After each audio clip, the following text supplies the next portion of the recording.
ਇੱਥੇ ਦਾ ਕਹਿੰਦਾ ਕੈਨੇਡਾ ਦਾ ਆ ਦੂਜਾ ਪ੍ਰਧਾਨ ਆ ਇਧਰ ਦੇਖੋ ਮਾੜਾ ਜਿਹਾ। ਪਾਕਿਸਤਾਨ ਮੁਸਲਿਮ ਕਮਿਊਨਿਟੀ ਦਾ ਕਹਿੰਦਾ ਕੋਈ ਨਹੀਂ ਨਹੀਂ ਫੋਟੋ ਵਾਲੀ ਤੁਸੀਂ ਇਹਨੂੰ ਫੜੋ ਸਹੀ ਤਰ੍ਹਾਂ ਵੀ ਮੇਰੇ ਕੋਲ ਵੀਜ਼ਾ ਇਹਨੂੰ ਸਹੀ ਤਰ੍ਹਾਂ ਏਦਾਂ ਫੜੋ ਇਹਦਾ ਹੱਥ ਏਦਾਂ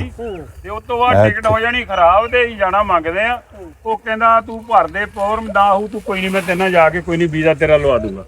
ਉਹ ਪਤਾ ਨਹੀਂ ਉਹਨੂੰ ਕੀ ਵਿਚਾਰੇ ਨੂੰ ਹੋਇਆ ਉਹ ਮੁੜ ਕੇ ਉਹਦਾ ਫੋਨ ਹੀ ਨਹੀਂ ਚੱਲਿਆ ਜਿਹੜੇ ਮਰ ਜਾਣੇ ਫੋਨ ਇਹਨਾਂ ਦੇ ਆਪਾਂ ਡਿਪੈਂਡ ਕਰਦੇ ਆ ਉਹ ਸੁਣਦਾ ਹੋਵੇ ਤਾਂ ਉਹ ਹਾਲੇ ਫੋਨ ਉਹ ਅਸਲ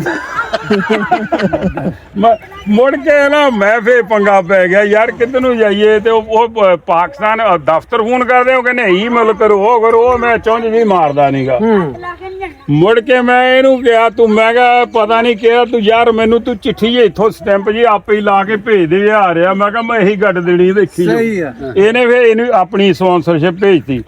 ਫੇ ਇਹਨੇ ਉਹ ਦੱਸਿਆ ਨਾਮ ਵੀ ਦੱਸ ਦਿੱਤਾ ਵੀ ਗੁਰਦੁਆਰੇ ਗਿਆਨੀ ਨੇ ਇਹਨੇ ਨਾਲ ਗੱਲ ਕੀਤੀ ਉਹ ਕੋਈ ਇਤੀ ਰੱਬੀ ਨਾ ਬੰਦਾ ਉਹਨੇ ਜਦੋਂ ਬੰਦੇ ਇਹਨੇ ਇੱਕ ਬੰਦੇ ਦਾ ਉਹਨੇ ਬੰਦੇ ਦਾ ਦੇਤਾ ਜਿਹੜਾ ਵੀਜ਼ੇ ਦਿੰਦਾ ਸ਼ਾਬਾਸ਼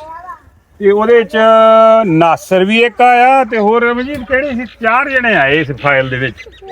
ਹੈ ਚੌਥੇ ਉਹ ਜਿਹੜਾ ਬੰਦਾ ਮਿਲਿਆ ਉਹ ਸੀਗਾ ਉਹਨੇ ਉਹ ਕਹਿੰਦਾ ਕੋਈ ਗੱਲ ਨਹੀਂ ਤੇ ਮੈਂ ਕਹਿੰਦਾ ਦੱਸ ਦੇ ਵੀ ਮੈਂ ਕਿਹਾ ਤੇ ਮੇਰੇ ਸੈਕਟਰੀ ਨੂੰ ਹੁਣ ਤੇਰੇ ਪੇਪਰ ਬਣਾ ਦੇਣੇ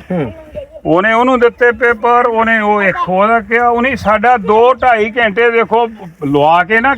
ਐਪਲੀਕੇਸ਼ਨ ਭਰਾ ਕੇ ਵੀਜ਼ਾ ਉਸੇ ਵੇਲੇ ਦੇ ਦਿੱਤਾ ਕਿਆ ਗੱਲ ਹੋ ਗਿਆ ਫੇਰ ਹੀ ਚੜਿਆ ਪਰ ਮੈਂ ਇਹ ਨਹੀਂ ਸੀ ਵੀ ਮਾਡਰਨ ਵਾਲਾ ਮੈਂ ਉਹ ਚੜ ਮੈਂ ਫੇਰ ਵੀ ਆਉਣਾ ਸੀ ਨਾ ਹੁੰਦਾ ਮੈਂ ਸਿਰ ਥੱਲੇ ਕਰਕੇ ਐ ਨਹੀਂ ਲੰਘੇ ਆਉਣਾ ਸੀਗਾ ਸਾਰਾ ਕੁਝ ਪੁੱਛ ਕੇ ਨਹੀਂ ਹੁੰਦਾ ਕੋਈ ਮਸਲੇ ਨਹੀਂ ਕੋਈ